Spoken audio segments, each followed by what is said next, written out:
সবাই মরে যাবো, আমরা সবাই, কেউ থাকবো না। এই পৃথিবী থাকার জায়গা নয়। কিয়ামতের সময় আল্লাহ তাআলা মালাকুল মাউতকে বলবেন, সবার রূহ কবজ করে ফেলো, সবার, কেউ থাকবে না, সবার রূহ কবজ হয়ে যাবে। আল্লাহ মালাকুল মাউতকে বলবেন, মালাকুল মাউত কি অবস্থা? বলবে সব শেষ। মাইয়াবকা, কে বাকি? মালাকুল মাউত বলবে জিনেরা বাকি, যাদেরকে দেখা যায় না। আল্লাহ বলবেন জিনদেরকেও শেষ করে ফেলো, রূহ কবজ করো। মালাকুল মাউত আজরাইল জিনদের রূহ কবজ করবে। আল্লাহ এবার জিজ্ঞেস করবে, ইয়া মালাকাল মাউত আখবিরনি মাইয়াবকা, এবার বলো আর কে বাকি? মালাকুল মাউত বলবে, আল্লাহ মানুষগুলো সব শেষ, জিনগুলাও শেষ, এবার বাকি ইবলিস শয়তান। কে বাকি? ইবলিসরেও শেষ করো, ইবলিসও শেষ। আল্লাহ আবার জিজ্ঞেস করবেন, ইয়া মালাকাল মাউতি মাইয়াবকা, আর কে বেঁচে আছে বলো। মালাকুল মাউত বলবে, আল্লাহ আপনার কথা অনুযায়ী পৃথিবীর সব মানুষের রূহ কবজ করলাম, সব জিনদের রূহ কবজ করলাম, ইবলিসের রূহ কবজ করলাম, এখন আছে শুধু ফেরেশতারা। আছে কারা? যাও ফেরেশতাদের রূহ কবজ করো, ফেরেশতাদের রূহ কবজ হয়ে যাবে। এবার আল্লাহ জিজ্ঞেস করবেন, ইয়া মালাকাল মাউত আখবিরনি মাইয়াবকা। মালাকুল মাউত বলবে, আল্লাহ আপনার কথা মতো ধরে ধরে সব শেষ, ফেরেশতাও শেষ, 4 জন ছাড়া। কয়জন ছাড়া? জোরে বলেন, কয়জন ছাড়া? ইসরাফিল, জিব্রাইল, মিকাইল, আজরাইল। আল্লাহ এই 4 জন আমরা বাকি। আল্লাহ বলবে, যাও ইযহাব ইনতালিক ইলা জিবরিল ওয়াকবাদ রূহা, জিব্রাইলের রূহ কবজ করো। ইযহাব ইলা ইসরাফিল ওয়াকবাদ রূহা, ইসরাফিলের রূহ কবজ করো। ইযহাব ইলা মিকাইল ওয়াকবাদ রূহা, রূহ কবজ করো। ওই 3 ফেরেশতাও শেষ।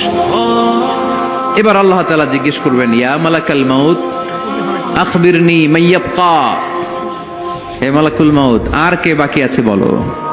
মালাকুল মাউত বলবে, আল্লাহ আপনার কথা মতো মানুষগুলো শেষ, জিনগুলো শেষ, ইবলিস শেষ, আমার বাকি 3 ভাই ইসরাফিল, মিকাইল, জিব্রাইলও শেষ, শুধু আমি, শুধু আমি।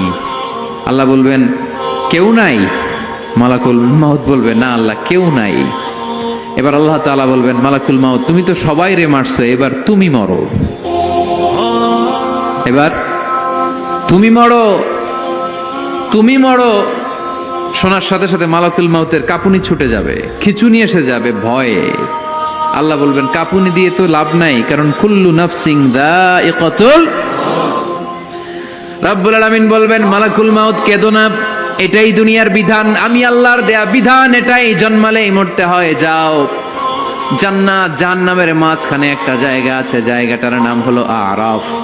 এই আরাফের মধ্যেখানে যে দাঁড়া, ওখানে যে মালাকুল মাউত কাঁপতে থাকবে। মালাকুল মাউত বলবে, আল্লাহ সৃষ্টি শুরুতে যদি জানতাম, সৃষ্টি শুরুতে যদি জানতাম সবাইকে মৃত্যুদান করার পরে, রূহ কবজ করার পরে আমাকেও মরতে হবে, তাহলে এই কঠিন দায়িত্বের ব্যাপারে আপনার কাছে ক্ষমা চাইতাম।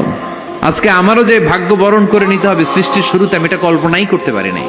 আল্লাহ বলবেন, নো টক, মুত, ইয়া মালাকাল মাউত, মর, মরে যা, মুত, মরে যাও। বলার সাথে সাথে মালাকুল মাউত এক বিকট চিৎকার হাঁকিয়ে মরে যাবে।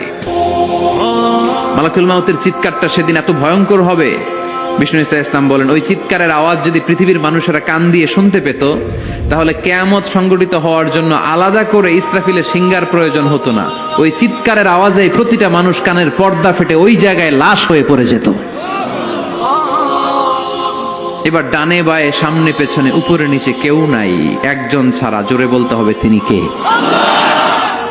আল্লাহ তখন পৃথিবীকে একটা ডাক দিবেন, বলবেন, ইয়া দুনিয়া আইনা আনহারুকি, এই পৃথিবী তোর নদীগুলো কোথায়?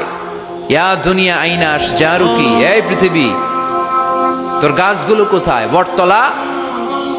ইয়া দুনিয়া আইনাল জিবাল, তোর বড় বড় মাউন্ট এভারেস্ট পাহাড়, আলাস্কা পর্বতমালা, আলপস পর্বতমালা, এগুলো কোথায়? তুর পাহাড় আজকে কোথায়? ইয়া দুনিয়া আইনাল মুলুক, রাজা বাদশারা কোথায়, যারা ক্ষমতার দাপটে পা জমিনে ফেলতে চাইতো না? আইনাল জাবাবেরা, অত্যাচারী স্বৈর শাসকগুলো আজকে কোথায়? কোথায় আজকে? কোনো আওয়াজ নাই। আল্লাহ তখন হুঙ্কার দিয়ে বলবেন, লিমানিল মুলকুল ইয়াউম, who belongs the kingdom today? Allah চিৎকার দিয়ে বলবেন আজকে ক্ষমতা কার? আওয়াজ করে বলেন সেদিন ক্ষমতা কার?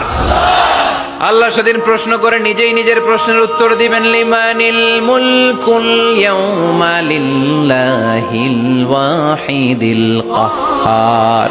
সেদিন ক্ষমতা দুনিয়ার কোনো রাজার নাই, কোনো বাদশার নাই, কোনো স্বৈর শাসকের নাই, কোনো সুলতানের নাই, কারো নাই। সেদিন ক্ষমতা চলবে একজনের, তিনি কে? তার নাম হচ্ছে রহমান। তার নাম কি? আরো জোরে বলেন কি নাম? এজন্য রহমান কারে বলে আজকে চিনতে পারছেন? তার দয়ার শেষ আছে? তার ক্ষমতার কোনো কুল কিনারা আছে? তার ধন ভাণ্ডারে কোনো কমতি আছে?